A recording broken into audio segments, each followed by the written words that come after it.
Look, sorry it's been a while. Where you been, mate? But let me get the bike for you.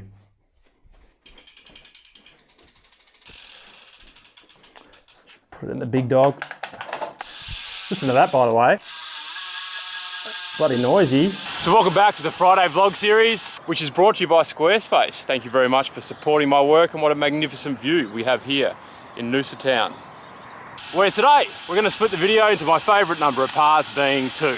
So I've just completed a 350 watt effort up Gindia Drive. We're going to compare the Winspace to the System 6 350 watt, same lines, same level of water in my bottle, all that kind of stuff in this video. We're going to do a comparison, so stay tuned for that. But part number 1, the 3 bikes. I know it's been a bloody long time, but we finally got there, and in this video I'm going to show you all 3 bikes together, and there has been a little bit of drama. And you guessed it, it's been with the Winspace. I'll give you a little sneak peek now. Let's have a little look at this. As you can see, we've got a bit of white electrical tape in the spokes. I'll explain why that is in there in this video too. And part 2 of this video, as I prepare to take the Winspace on its most daring testing mission yet, the school drop-off. And in part 2, I'm just going to share with you what's been going on behind the scenes, including a massive thank you for your support. We hit 100K recently, so I've got a few... Yeah, I did pump them up. Just stop interrupting me, please. We hit 100K recently on the channel, so a few words at the end just to say thanks. So let's get into it. So yes, it's been quite a while getting these 3 bikes on track, and there's been a ton of drama specifically surrounding the Winspace, of course, which I'll share with you in this video. But the big reason for my absence, or perhaps the biggest drama in my personal life, is my wife actually had an operation on her stomach about 4 weeks ago. Everything is okay, she's fine, but she was sort of out of action for about 3 to 4 weeks, immobile, couldn't really move. So as a result of that, I was pretty much solo dadding it with the kids, which included 2 weeks of school holidays, and then they've been back at school now for almost 3 weeks. So it's been full on, but Alice is good. We're getting back to some normality, which is great. And I know what many of you out there are thinking. Just tell us about the bloody Winspace, for God's sake. But can I just say this, so there's clarity, the big delay with this project was the inspection. The proposed inspection that was originally supposed to happen with Raoul Lucia at Lucia Technic, and he could not fit me in until March. So we waited patiently, well, most of us waited patiently until we could book this in for the full inspection. But unfortunately, we got close to March and Raoul indicated that due to some personal circumstances, he was going to have to delay it again. So I quickly made the pivot to Gary at Carbon Steed, who ended up performing the inspection, which included the full paint, which all turned out magnificently. But if it wasn't for that inspection delay, which I'm glad we did because it's turned out to be my most popular video of all time, which you can watch up there. But if we didn't do the inspection, this whole process would have moved much more quickly. And as a result of that, I would have got a lot less grief in the comment section. It's been a bloody saga, mate. It's called the Winspace saga. And would you believe this is called Murphy's Law? When you want something to run smoothly, it doesn't. And after getting this thing built, there's been a bit of drama surrounding it, mostly myself to blame, which I'm going to explain for you shortly. But first up, I just wanted to thank today's video sponsor, being Squarespace. If we actually have a look at my wife's website here, which was built just recently, it's on a Squarespace platform, and you can see how clean, simple, yet intuitive it is. And my wife, who's a non-techie, personally loves how easy it is to go into the back end, alter text, layouts, color schemes, etc. without needing any development skills. If you're keen to get a website off the ground, go to squarespace.com for a free trial, and when you're ready to launch, go to squarespace.com/camnichols to save 10%. See all the relevant details below in the video description area. So here is what has happened since the Winspace has been built and I have started to test the machine on the very first ride. I felt a lot of buzz and vibration coming through the front of the bike. Unfortunately, the headset came loose. I took that back to Topline Cycles, who built the bike, and they quickly fixed it. The only consideration was they're about a 2-hour drive from my house, so I convinced the kids to come on an adventure day. We went to the theme parks and I got that sorted out. Once that was sorted out, the next thing that happened was this. I am just on the side of the road, and this, that I almost came off the bike then. That has unwound itself. But it turns out that was 100% my fault. Absolute dickhead move. I didn't have the right tool, one of these old mates, and I was using an Allen key to do it up firmly but not tight enough, and as a result the through axle came loose, and I had it inspected by my local bike shop, Trilogy Cycles, just to make sure it wasn't a fault with the through axle or anything like that. Absolutely wasn't. And since then I've ridden the bike many a times. That hasn't happened since, and I'm sorry Gary, I've ripped a nice chunk of paint off the inside of your fork. So after that debacle, what happened next was a creaking sound started to develop from the bike. I thought initially it was the bottom bracket. So there's a token, I believe, bottom bracket that comes with the Winspace. We took that out, we replaced it with the SRAM GPX bottom bracket.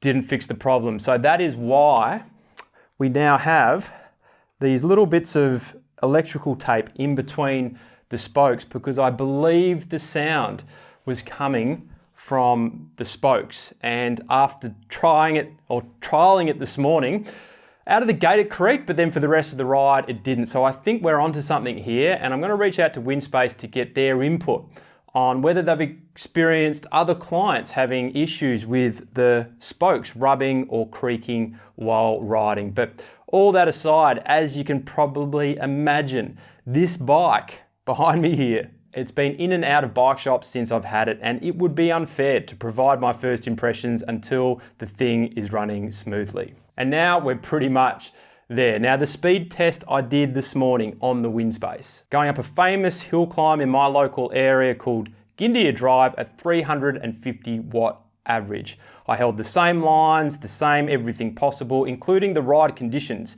to when I've done this test in the past on other bikes, notably the Cannondale System 6 and the Cannondale Super 6. Now yes, the power meter is different on the bikes and there could be some discrepancies there, but they are or have been all Quark power meters, and I have calibrated them all before the ride. And being a road cycling coach and training to power, I do know what 350 watts feels like. So I felt like it's not going to play a huge role in this test here, and the only possible consideration is my weight probably fluctuates 1 kilo or 2 pounds up or down. So I could be maybe 2 pounds or 1 kilo heavier than when I did the test with the Cannondales.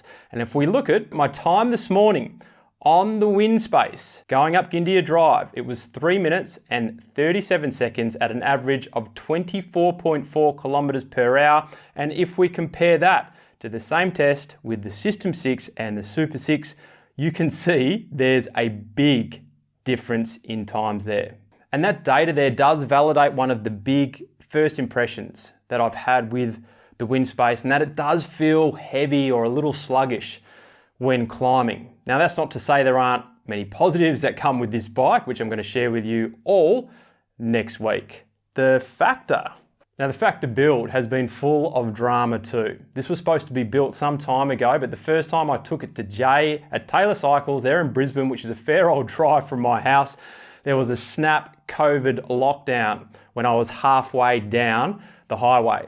The second time we ran into a bottom bracket issue, and the third time we got lucky. But this bike is like nothing I've ridden before. The lightness is crazy. It's pretty much 6 kilograms on the dot with a mount, bottle cages, and the Asioma, I hope I've said that right, power pedals, which I'll be doing a full review on later in the channel through the Road Cycling Academy. A lot of the members train with these power pedals and they've been telling me great things, so I wanted to try them out for myself. So that's the Factor. The last one, so the BMC Teammachine, well, you can't run into bad luck everywhere you go, and with the BMC, everything's worked out perfectly so far. The only thing I'm really struggling to get used to are the SRAM hoods. They're like rhino horns. I'm finding it difficult to get comfortable in the front end, but I'll share more with you on that in the first impressions on this bike down the track. So the Winspace first impressions video is coming next week, I promise. Let's move in to part 2 of this video. So what's been going on behind the scenes? Rossi, come get involved, mate. Come on. That's it. Good boy. Yeah, there you go, boy. Going well? How are things? So as mentioned, there's been a little bit of drama surrounding my wife who had an operation about 3 or 4 weeks ago. How are you feeling now, Alice? You want to tell us how you're going? I know you're on the other side of it. Just give me a sec. Well, today's the first day that I'm moving freely and I've been able to button my jeans up because I've had like a basically a drain bag hanging out of my body. Is that too much info? I don't know. Well, yeah, Sounds disgusting. I had 4 altogether over the space of a month. It's been a pretty hectic, intense month. I feel good though now. Sorry for, like, you've definitely picked up the load in the last month, haven't you? That's right though. What goes around comes around, right? Maybe. I don't know about that. But look, there's been some positive drama, and that is the channel hit the 100,000 subscriber mark probably about 2 weeks ago now. So I just wanted to thank you a million for that. And look, I know 100,000 is just a number, but I've said it before and I'll say it again. It's more so validation to me that in 2017, if we go back that far, I actually made the right decision when I left corporate. I was working for American software companies at the time, and if you want my full backstory, you can click on it somewhere up there. But essentially, I was working for American software companies, doing heaps of international travel and selling big software solutions to big companies. But ultimately, I wasn't passionate about it. In 2017, I left corporate to try and get a cycling marketplace off the ground, would you believe? And through that process, we needed to make content for the website, and I started to write content. Then we started to make videos, and this was my wife's camera. It's a Canon DSLR, and I pulled this out, flicked it to video mode, and just started to shoot videos. And we use YouTube as the platform to be able to present videos on the blog site.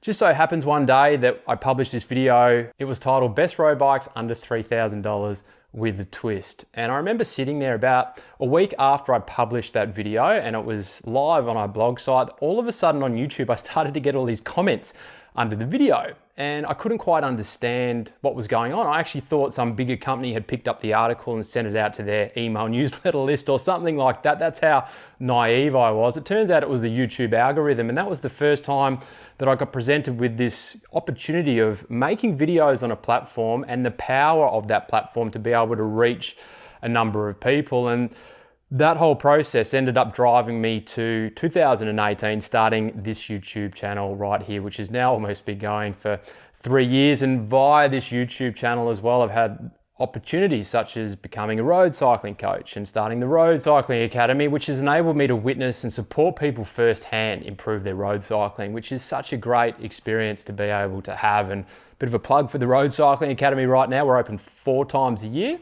We welcome on board 50 members at a time. So if you're interested in taking your road cycling to the next level, I'll provide a link below. But ultimately, I just wanted to thank you a million for your support. As mentioned, it means so much. And if I could like your video or like you in any way, like how you like my videos, I just wanted to give you a massive, massive thumbs up. So that's pretty much it. I'm going to leave you with some scenes of myself and my 2 girls. We were at my grandfather's gravesite. He passed away. Stan Nichols is his name, in February last year, but we went to his gravesite to pay tribute to his service for Australia in the Australian Navy for Anzac Day, which happened last Sunday here in Australia. I'll catch you in the next video.